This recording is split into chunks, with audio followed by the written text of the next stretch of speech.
New alarm bells ringing tonight on the coronavirus outbreak in this country. Doctors say the virus is spread through droplets when someone coughs or sneezes. And I think the business community, it's in their interest that people actually stay home and stop the spread. For a business that can allow more employees to telecommute, we want you to do that. Hi, friends. I'm Andy Paul, host of the Sales Enablement Podcast, and I want to encourage you to listen to my brand new special 6-part podcast miniseries titled Selling with Purpose. The team behind Sales Enablement Podcast and I put together this incredible series of inspiring conversations exploring what it means to sell with a mission greater than just hitting your numbers in this era of COVID-19 and beyond. So tune in to hear from world-class enterprise sales leaders and learn how their 6 companies will close $50 billion selling remotely. See how they've supported essential workers with the products and services they need to stay safe and thrive during this time of crisis. Subscribe to Selling with a Purpose now on Apple Podcasts, Spotify, Stitcher, or wherever you listen to podcasts.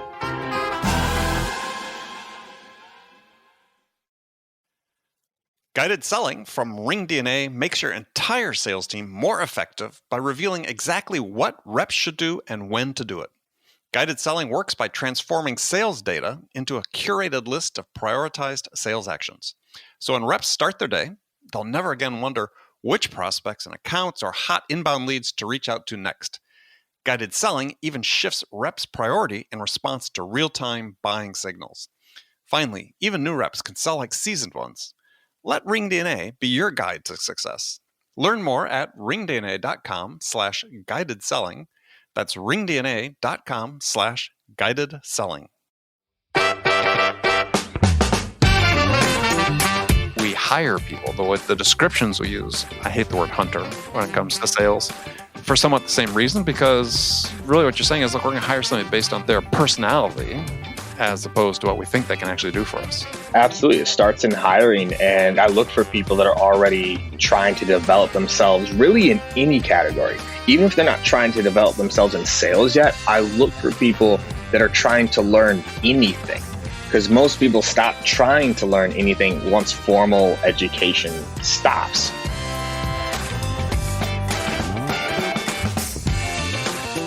Hi, friends. Welcome to the Sales Enablement Podcast. I'm your host, Andy Paul. That was Kevin Dorsey. He's the VP of Inside Sales at PatientPop. And KD's joining me today on Sales Enablement, episode 781, to talk about the major hurdles in improving sales performance across the profession and how to overcome them. KD shares how taking responsibility for investing in his own sales education has been so critical and vital to his success. And we'll dig into how we should be educating sellers to develop their skills, their thought processes, and their business acumen. We'll also dive into the importance of making incremental changes in behavior that add up to big improvement over time, and why that is such an important process for sellers. All this and much, much more. Now, a couple things before we get to KD. First, if you haven't already connected with me on LinkedIn, please do. You can search for me, Andy Paul, or the usual preamble for LinkedIn /real Andy Paul. That's me. And as I said, that's where I'm having a lot of conversations about important sales topics these days. Also, feel free to drop me a message if you have a question about anything that we discuss on this show. So thank you very much. All right, let's jump into it. Kevin Dorsey, welcome to the show. Hey, I'm excited to be here, Andy. It's a long time coming. It's a long time coming, and I'm looking forward to it as well. So where are you sheltering in place these days? So I am holed up in Marina Del Rey, California with my wife, 2 daughters, and rescue pit bull Penny Pickles. Penny Pickles. Isn't that Rugrats? So it's pretty close. I mean, Pickles, Tommy Pickles. I don't know if there was a penny in there, actually. I'll have to All right. look. Well, maybe it's just the Tommy Pickles that I'm picking up on. So, yeah, you met my producer, Alec, who's also my son. And Alec, you can chime in here. Didn't you used to follow the Rugrats back in the day? For sure. And what was the other one? Doug. Doug was a classic, right? Yeah. What else? Man, bringing it way back now for sure. I was a Scooby-Doo kid though. Like that was my big one. Rugrats was fun, but like Scooby-Doo was like my go-to. Okay. Yeah. Well, God, Scooby-Doo. That was past my time. But trying to think, cartoons. Well, when I was a kid, we had Mighty Mouse. We had all these sort of superhero ones, but Huckleberry Hound. Yeah. Anyway, we don't need to go down those roads. So, so one of the things I want to talk about, just sort of off the bat, is, and you and I are in alignment in this topic, and it's fun to see. Is so on your lead sentence on your LinkedIn profile is a quote from Jim Rohn, a famous business thinker. You say, "Formal education will make you a living. Self-education will make you a fortune." Now that mirrors one of my favorite, or my absolute favorite, Jim Rohn quote, which is very similar, which is, "Income seldom exceeds personal development." And so what's the value of that quote for you? How has that inspired you? I mean, it inspires me because it really, that quote really did, I think, make a shift in my life, because it is so true, right? Like, you can wait to learn things, you can wait to experience things, or you can learn from someone who's already learned it and already experienced it. And, that's something I talk to people about all the time. Like, why take 10 years to get good at something if you can learn from someone who was good at it for 10 years? Right. And so the fact that we were talking about a little bit before him, that you can take a book from someone who has years of experience, has gone through all the ups and downs, the failures and all that, and you can learn their best stuff in 5-6 hours. Like, and why it makes you a fortune is because it never depreciates, right? Like, you get to keep that knowledge. I think very few of us actually remember much of what we were taught growing up, because someone else did it, that formal education. It's what you learn on your own that sticks with you. And I think that's where the real value comes. Well, and this, for me, this is more important than ever, because interestingly, just about an hour ago, I got a call. First time I'd spoken with this person in nearly 40 years. This was my first boss in sales. And he had just retired from a long career in sales with HP, Compaq, and so on. And so we hadn't talked in all this time. But one of the things we kept coming back to was that we were the beneficiaries, because we met working for a big computer company of sort of this formal training as just a base, but that it was still up to us from that point forward, through our experience, through reading books, listening to tapes, and so on, to really fill out that base of experience and knowledge we got in the training. And yet it seems to be a really high hurdle for many sellers to get across. And this is not a generational issue. This has been an issue that's existed forever, right? As you can sort of look at the top salespeople and the top performers and say, yeah, these are the ones that are the most curious. They're the ones that are investing in themselves.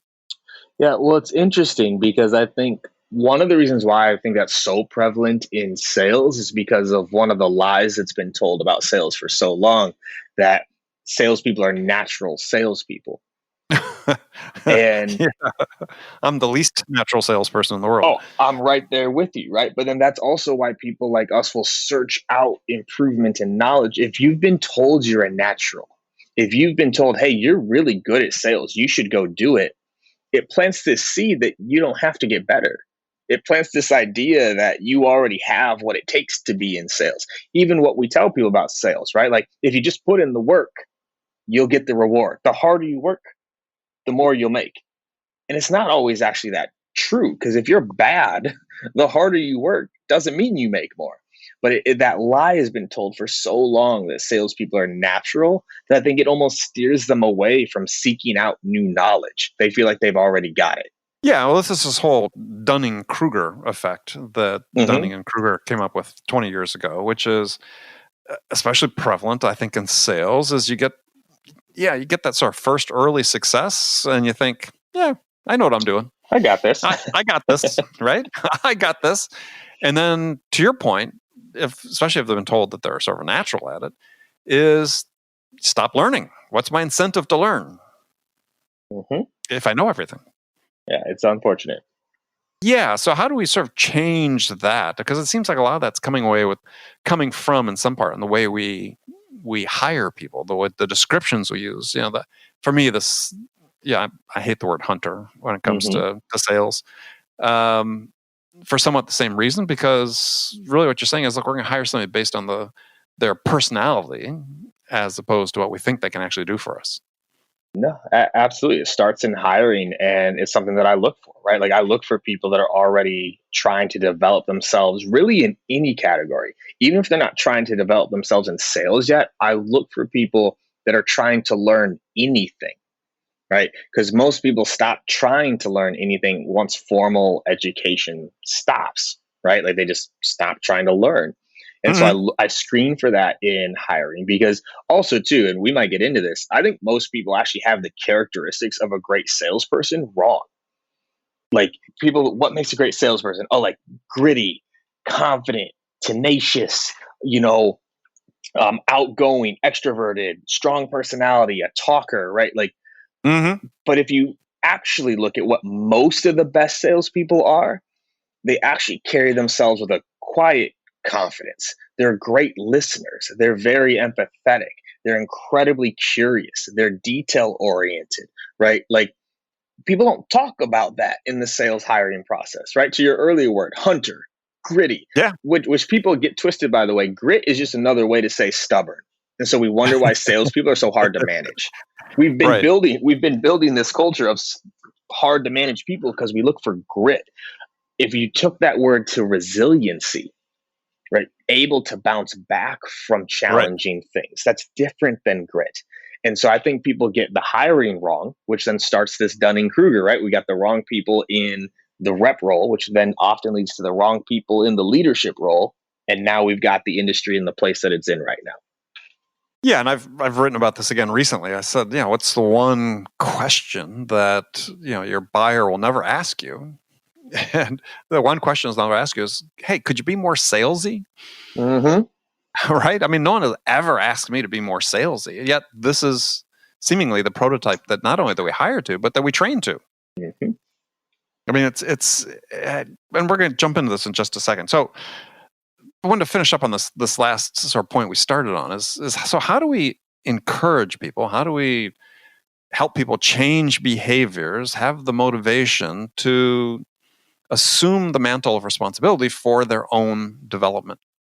Because there's not a lot of training that goes on, or substantive training, or valuable training, or training that they retain for sellers.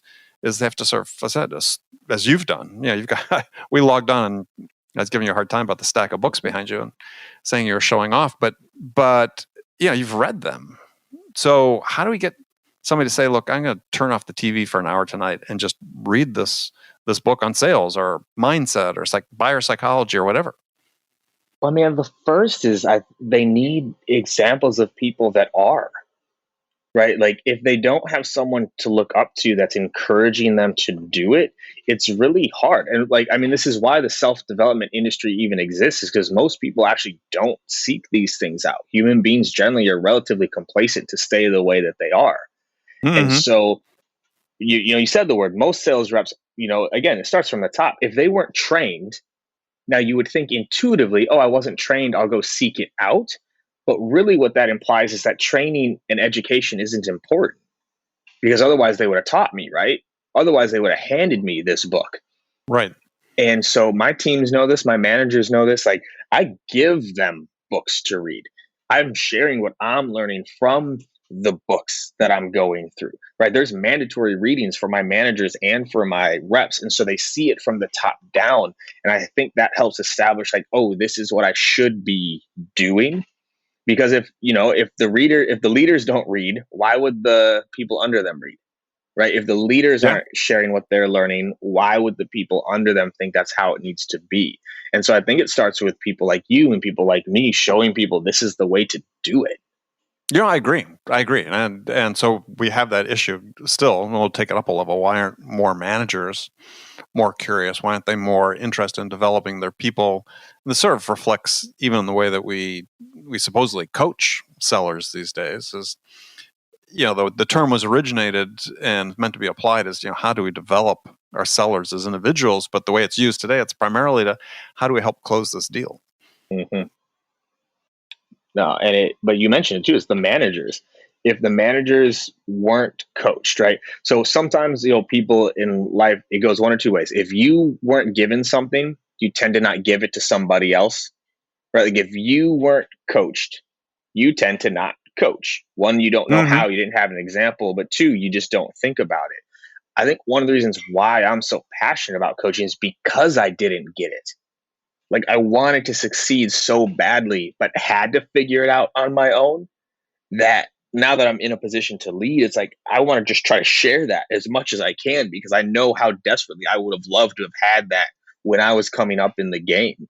But very few people teach their managers how to coach. Like we spend just as much time, most of my time coaching now isn't on the rep level because that's my manager's job. I'm coaching my managers on how to be coaches. So here's my big question of the week. I've been toying around with interest in here, and it's somewhat unrealistic, but it's for purposes of discussion. So we spend $20 billion a year in the U.S. on sales training every year, of which approximately 5% goes to training managers. So what do you think would happen to sales results and sales performance if we flipped that on its head and spent $19 billion of that on training our managers how to manage and coach performance and spent the rest on training sellers? I mean, we'd see a massive shift. Because also too, the training industry, we also know that very little of the training is ever retained. Right. And it's not retained because there's no repetition, and there's no repetitions because the managers aren't bought into it, and the managers aren't bought into it because they weren't the ones delivering the coaching and the training. And so if we flipped that and the managers were getting trained on great methodologies, and the managers were getting trained on great psychology and influence, and then also how to be good teachers. So about 2 years ago, I made a big shift in a lot of my reading to be on the science of learning. Because I was like, why are people still not doing what they could or what they should? I was like, well, maybe they're just actually not learning it. Maybe the way I'm teaching it is wrong. Maybe the way my managers are teaching. So I spent a lot of time learning about learning. Do you read Range by David Epstein? Oh, I loved Range. I think Range speaks to me personally of all the different things that I've done, right? And all the different industries that starts to come together, right? But reading things like the Talent Code, the Science of Accelerated Learning, Make It Stick, not Made to Stick, Make It Stick. Right. Learning how people actually retain information. Because what's actually interesting, we've been taught our whole lives, but we were never taught how to learn. We were never taught how to actually learn, what it means to be a good learner. And so I try to employ a lot of that with my managers and with our onboarding, is to do it in a way that people can learn. But then that way the repetition comes from the managers. The managers are in there every single day following up on the training, following up on the coaching. Right. So I start with my managers and then to the reps, not the other way around. Yeah. And I think one way to sort of put this in perspective for people, and want to ask you this question, because I was just having this conversation with somebody, is, so where did you learn how to sell? Who taught you? Right. You've referred to it before as you didn't really have the training, but even people have training. I mean, I look at my own experience, and I went to work out of college for a huge company. We had 10 weeks of classroom training my first year on the job. And yet I would put that as last on my list of where I learned how to sell. I learned from experience and my customers first. So my bosses second, self-education third, my peers fourth, and fifth was the formal training. Yeah. I mean, if I look at my background and career, I had I had no sales manager in college when I started selling, right? I was doing door to door and insurance, right? There was no manager. So there was no support there at all. I got a strong mentor in when I was running some gyms in Los Angeles, and I had a mentor there that had a sales background. So he got me, he started me into selling, right? Actually understanding the tips of the trade and things like that. But then after that, I never really had a boss. In fact, more often than not, I got moved into the boss role very quickly. And so most of it was learning from customers, actually paying attention to data, which a lot of salespeople aren't very good at. Like salespeople love the number one. If it works once, oh, I got this magic line. Like, oh, I know it worked. I got this magic line that will handle that objection. But the flip Right. side is also true. You teach them something and it doesn't work once. Oh, that script was garbage. Right. It's garbage. It doesn't work. Like they don't pay attention to the actual results of what they're doing. And so I really did. I was split testing scripts. I was split testing emails. I was split testing everything long before like big data, little data became like a thing. So, learning from customers first, and then a lot of self-education. And, we're joking about books a little bit, but, very few people, especially salespeople, read. Even fewer people actually finish the books, and even fewer people actually do anything with what they read. Right. Whereas if you go and do that self-education and then actually do it and test the results, you can learn so much so quickly. Yeah, well, I mean, there should be a point as to why you're reading, a purpose for why you're reading the books, right? Mm-hmm. I mean, it's one thing to say, yeah, I'm going to read this book, and it's in my field. I'm sort of interested in it. But if you didn't learn anything from it, well, maybe you wasted your time. And if you did learn something from it, to your point, go try it. Mm-hmm. I mean, I think that when I talk about also with learning from customers is that if you actually pay attention to your customers, oftentimes they'll teach you how to sell to them.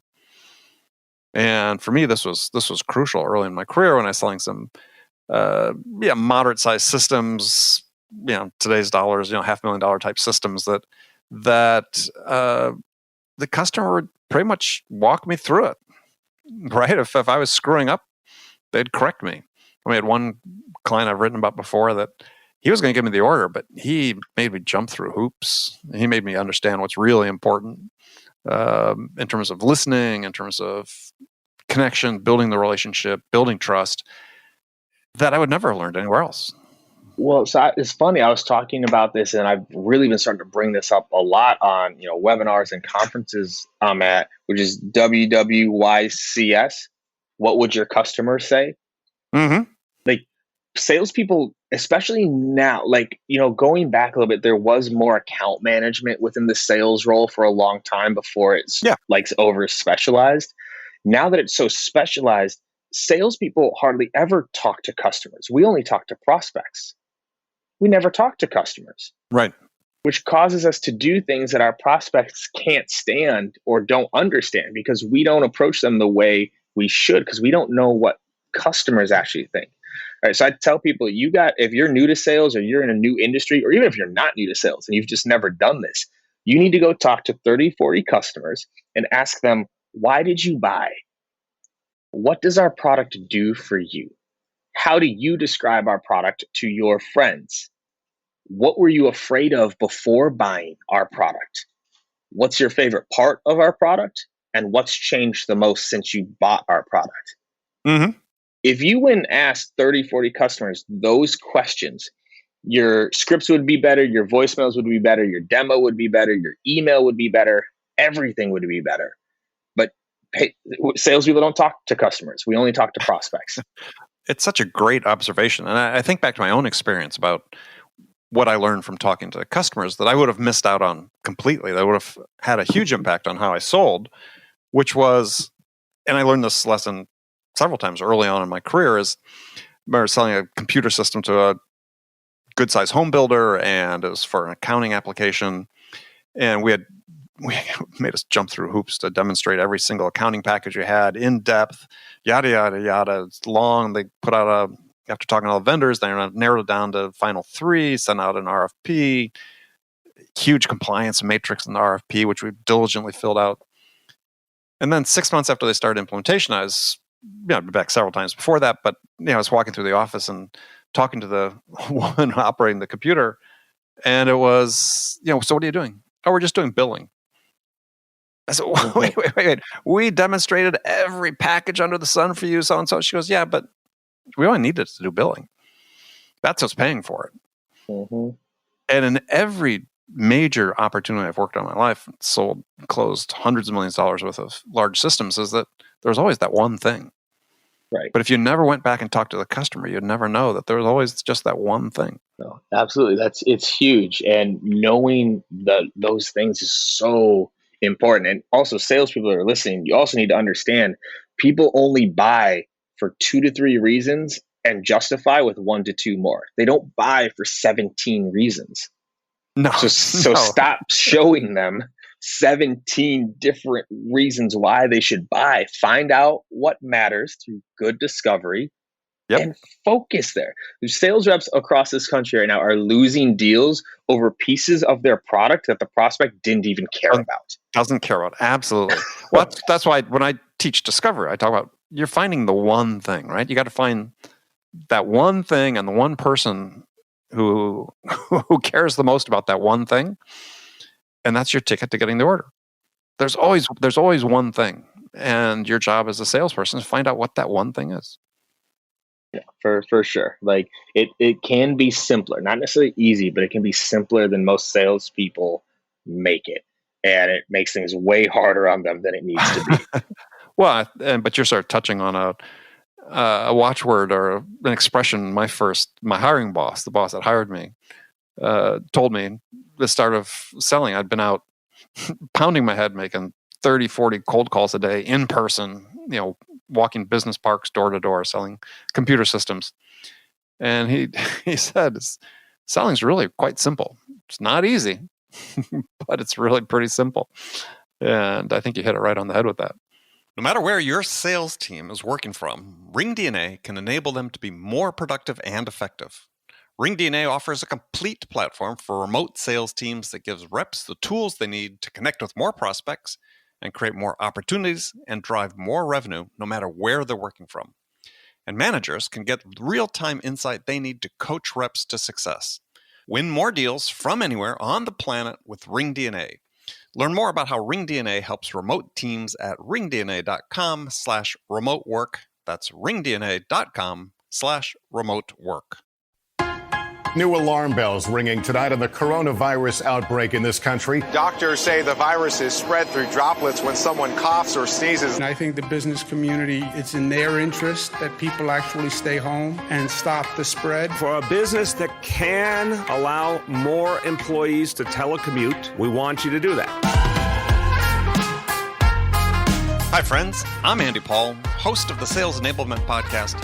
And I want to encourage you to listen to my brand new special 6-part podcast miniseries titled Selling with Purpose. The team behind Sales Enablement Podcast and I put together this incredible series of inspiring conversations exploring what it means to sell with a mission greater than just hitting your numbers in this era of COVID-19 and beyond. So tune in to hear from world-class enterprise sales leaders and learn how their 6 companies will close $50 billion selling remotely. See how they've supported essential workers with the products and services they need to stay safe and thrive during this time of crisis. Subscribe to Selling with a Purpose now on Apple Podcasts, Spotify, Stitcher, or wherever you listen to podcasts.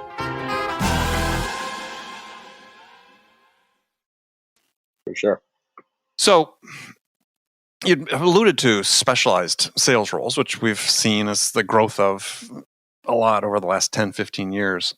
So let me ask you a question about why haven't we specialized management roles in the same way?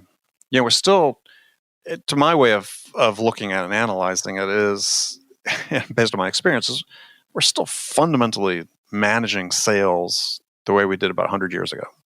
We've made all this progress on the seller side with specialized roles, but we still look to the KD as being that heroic figure that knows everything, right? He's an expert on performance and managing and coaching performance. He's an expert on mindset, all these things that's just impossible for one person to embody.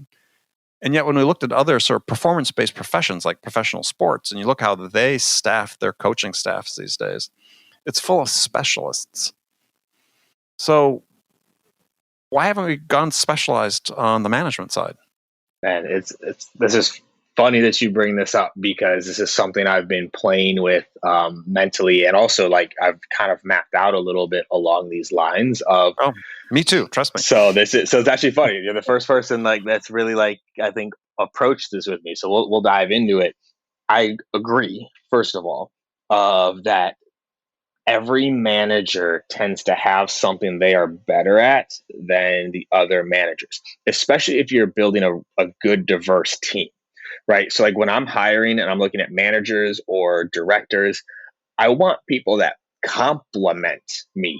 I don't want them to be like me because one, you can only handle so much of me. I'm a bit of a handful. But two, if we have the same strengths and the same weaknesses, they only get amplified, Right. right? And so it's interesting. I last year at one point we were trying to hire an AE manager, and it came down to two phenomenal candidates. Like one of the hardest hiring decisions I've actually had to make in a while. Like I had one spot, and they were both great. And I was sitting, I was like, which one do I pick? Right? Like I don't have a reason either way. And I went with the one who is the most different from the managers we had. Mm-hmm. I was like, you know what? I know what I'm going to get with this manager. I think I know what I'll get with this manager, and it's different. And I went the different route, and it was exactly what we should have done. It was the right hire. She's been amazing, and it's had an incredible impact on our team. But what I've been playing with, to your earlier question, is if I have a team of 40, and that's 5 managers with 7 to 8 each. Mm-hmm. Instead of trying to find 5 world-class managers, what if I had 3 world-class managers and 3 coaches under them? That's where I'm heading. That's specialized in prospecting, closing, and like mindset and wellness. Yeah, for example, right. And budgetary wise, it's actually an easy swap. I think it gives the reps more of what they actually need, because a manager with 10 reps can only do so much coaching per rep. But if I have someone whose full-time job it is to do coaching, they can get way more. So I'm with you, and I'm dabbling. I'm playing around with how I could potentially make something like that work, because I think it gives you the best of both worlds. All right, we'll have to keep talking about that, because that's a huge passion project of mine. I think that I sort of summarize and saying, you look at the way we manage sales is the only message you can really take away from it is that in leadership positions, whether it's a C-suite or executive sales leadership position, that A, they don't understand performance, and B is they really don't fundamentally care about it because they're not prepared to invest in it. And as evidenced by the fact, again, we've fundamentally managed sales the same. We've done, I said, radical changes on the selling side, yet we still sort of manage in a very archaic fashion. And I people try to understand. I give them the example of what I'm talking about. I don't know if you ever watched the show Billions. I'm familiar with it. I haven't watched it, no. But about hedge fund and so on. But one of their key employees is an on-staff psychiatrist. Right. Yeah, and the sellers get into a slump. They go visit Wendy. I mean, it's like, yeah, that makes a ton of sense. Why aren't we doing something like that? I have looked into having a full-time or on-call like therapist, hypnotherapist for my team, because of how much of an impact it had on my life in terms of confidence and stress relief, and undoing the baggage of growing up that we all carry around and pretend we don't have, but we all do. Like, I was like, why wouldn't I? Right? Like, if I swapped out, budget wise, one SDR for a full-time on-site therapist, would I see the return on that?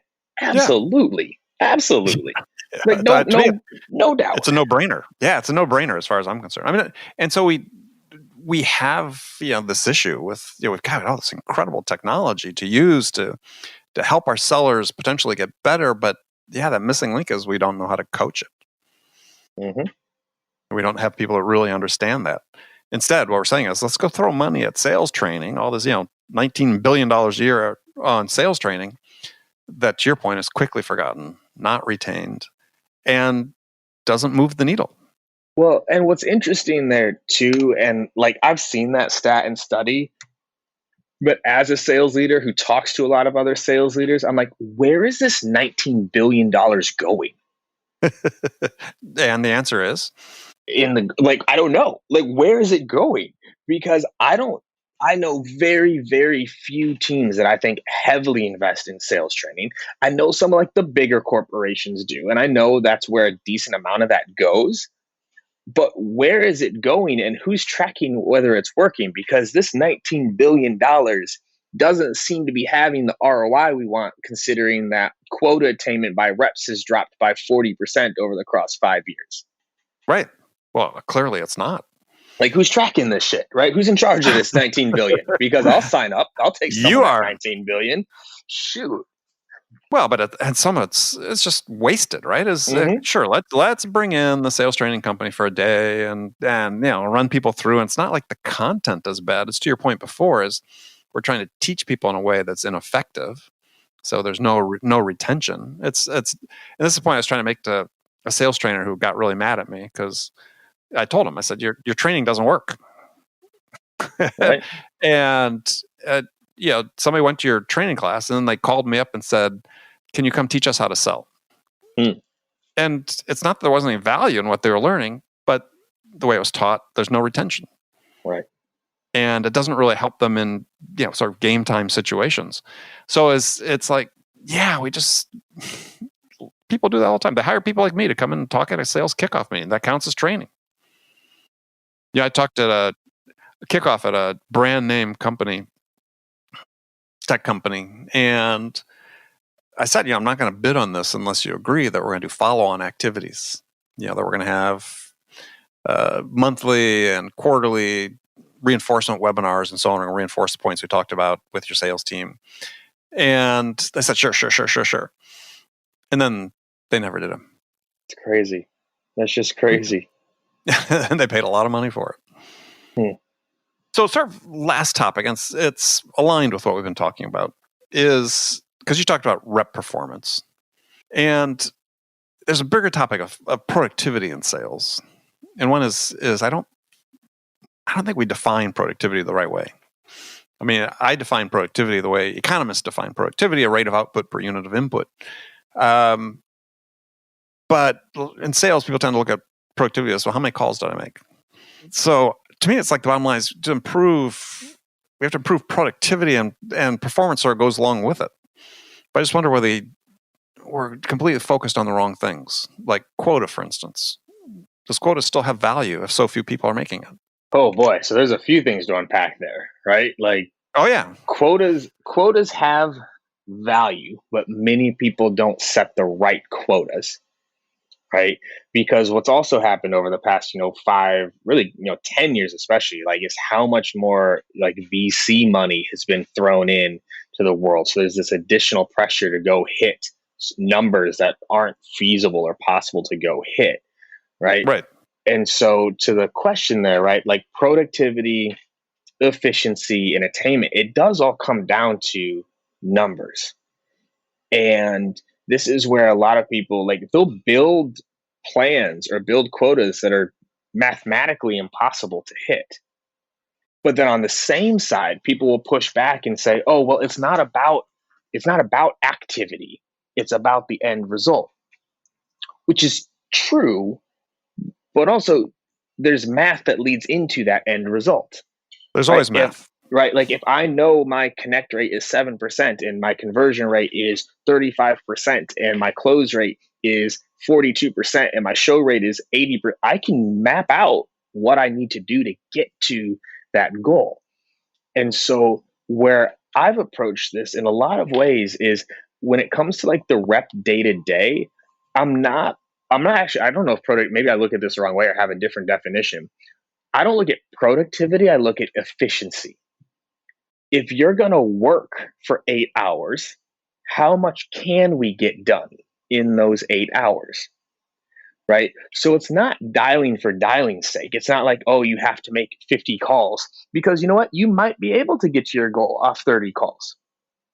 But if you're working for 8 hours, that just also means you're being inefficient if you're only getting 30 calls done in that day. Does that make sense? So I look at it on both sides. Is like, what do we need to get there? Just numerically, what do we need? But then also, if we're structuring our days properly and working the right way, how much can we get done in a day? Right. So I look at it differently.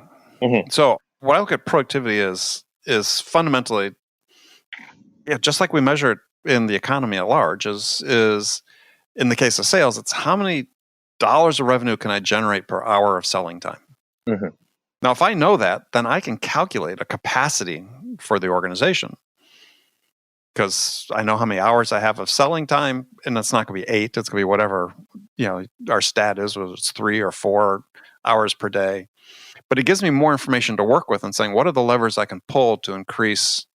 I'm not going to worry about the number of hours available to work initially. I'm just going to work on how can I make this person more effective to generate more dollars of revenue per hour. And so I started managing teams this way back 30 years ago, where we collected every hour that a sales engineer, a seller spent on pre-sale, whatever, inside sales, and I knew exactly how many hours it was taking me to close a certain amount of revenue. Now, knowing that what that factor is, I can say, okay, well, based on that and based on the staff and so on, this is my theoretical capacity. Right now, to your point earlier, is people are saying their capacity is, I've got 10 sellers at this quota, I'm going to factor it a little bit. That's my capacity, potential capacity, and it's just not the case. Yeah. And the trouble with quota, and the reason I asked the question about that is that A, is no one's making it, so it's sort of useless, regardless of whether it's being set fairly or not. But the second part is I don't know if you've heard of Goodhart's law. I have not. I'm excited to learn, though. Okay, so I think it was Charles Goodhart. I think it was his first name, but he was a British economist, and he came up with this theory that he proved out. Said that when a target becomes a goal, make sure I got this right. Yeah, when a goal becomes a target, it loses all value as a goal. But basically, what it's saying is that people optimize their processes to try to achieve the target, and instead of saying, "Look, I could do so much more," right? But they're aiming at this artificial target and optimizing their processes for that. And I think that's a problem we start having in sales. Is what if people weren't aiming at that target and sort of getting the self-fulfilling prophecy going? Yeah, it's very interesting because it's one of the reasons why I don't like floors on commission plans, because it changes what people are looking at for that target. Because most of them start to look at the bottom, like, let me make sure I'm safe. And so, to your point exactly, they start looking at the bottom as now the target. Well, I at least got to get to that. And that's what they start to mess with. But to further go to your point, which is with quotas and commissions, like it's not working. All these comp plans are like, oh, look at all these juicy accelerators. Look at how much money you can make if you can get to here. It's not motivating sellers to go get to it.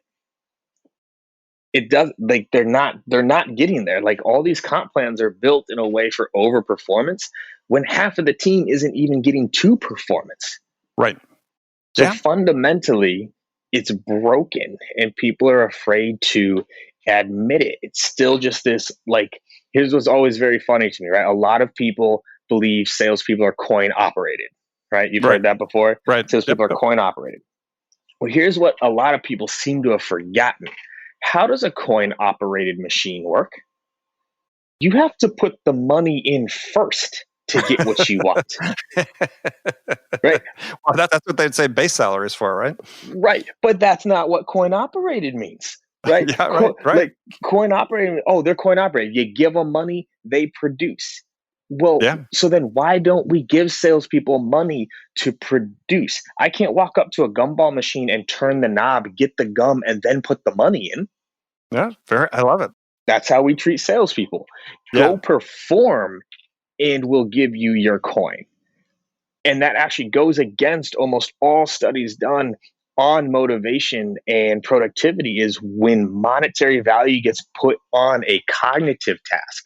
Not a manual task, a cognitive task. Creativity goes down, problem solving goes down, empathy goes down, EQ goes down, the ability to learn goes down. But that's how we pay our salespeople. Yeah, it relates to Goodhart's law, which I completely screwed up when I was saying it before. The law is when a measure becomes a target, it loses all value. Okay, there we go.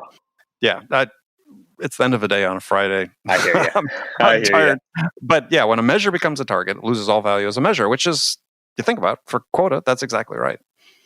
So, well, it's so, yeah, what you're talking about, the system being broken, it reminds me of this quote from Edward Deming, the famous quality control, continuous quality improvement guy back from the 50s and 60s.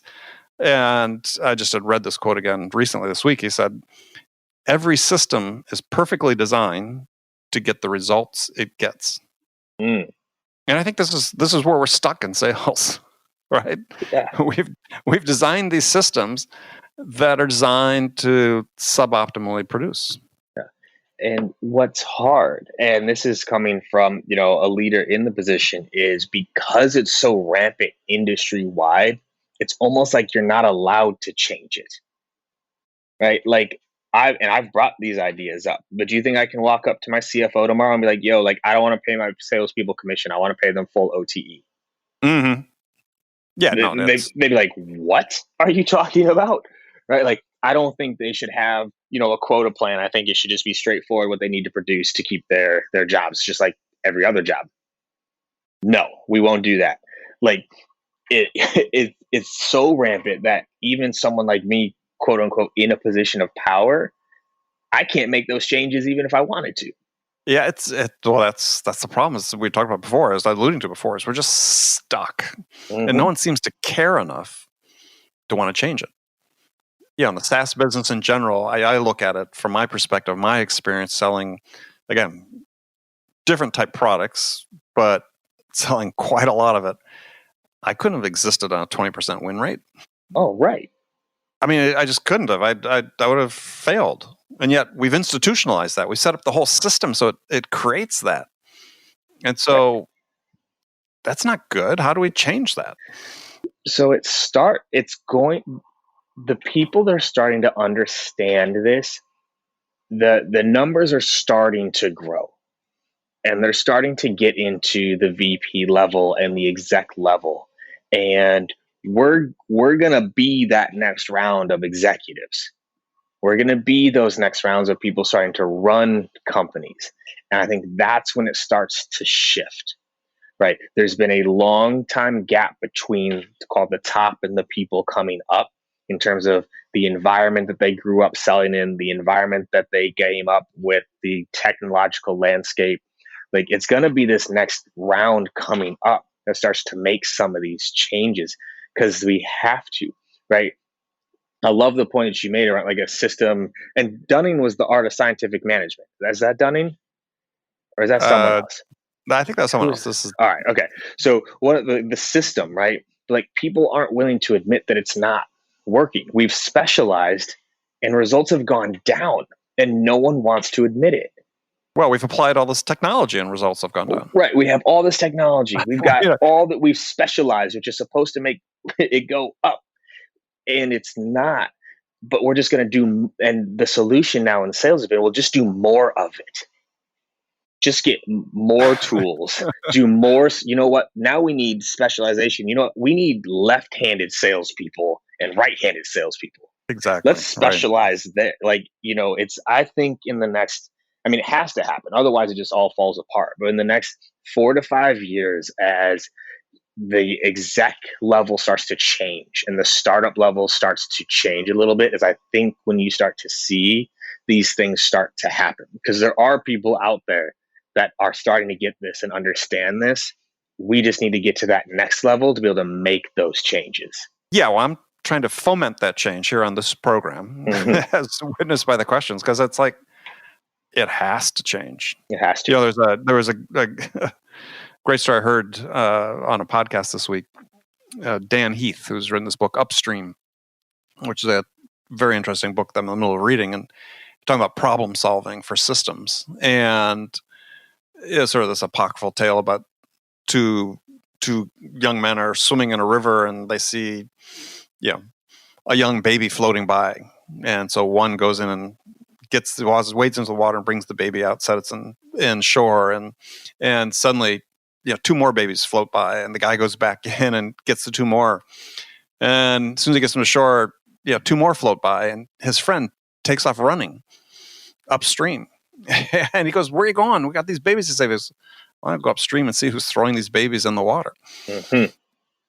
And, that's sort of the issue we have is, we have to go upstream on this problem. And it really starts to the point we're just talking about. It starts at the top. Until the C-level starts caring about performance and productivity and is willing to commit to changing how we train people, how we hire people, how we treat management, how we invest in our management to make this happen, specialized roles in management, and so on. Yeah, we're fighting uphill. Yeah.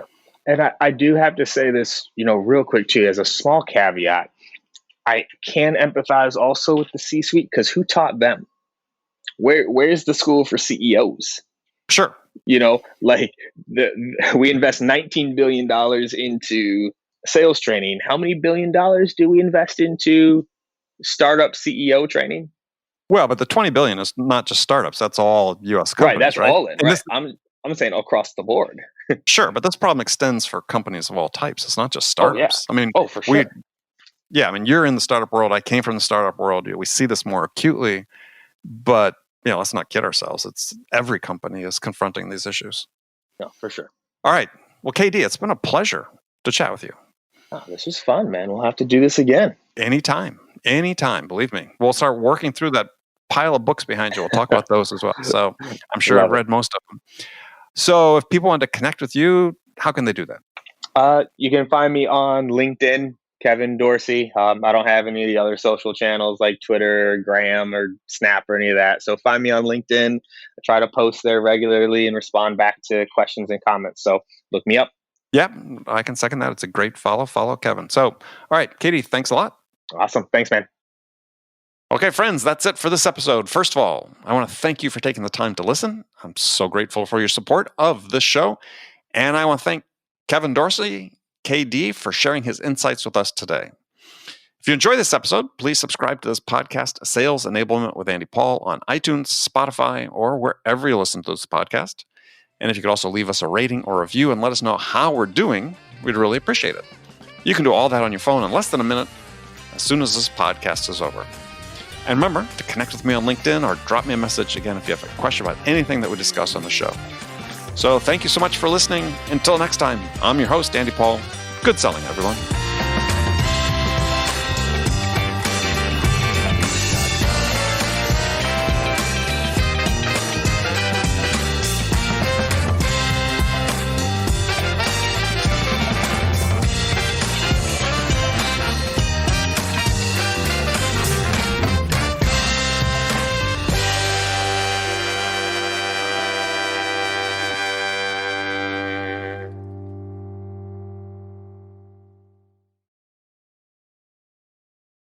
RingDNA is the leading sales enablement platform that uses AI to help scale business growth. Trusted by the top companies across the globe, RingDNA offers a suite of powerful tools for every sales role. The RingDNA Dialer radically improves sales productivity and call connection rates, while guided selling helps reps know exactly what to do and when to do it. Conversation AI uses artificial intelligence to surface the most impactful coaching opportunities in real time. So, no matter where your team is working from, the RingDNA platform can help them exponentially increase call connections, opportunities, and revenue. Learn more at ringdna.com/platform. That's ringdna.com/platform.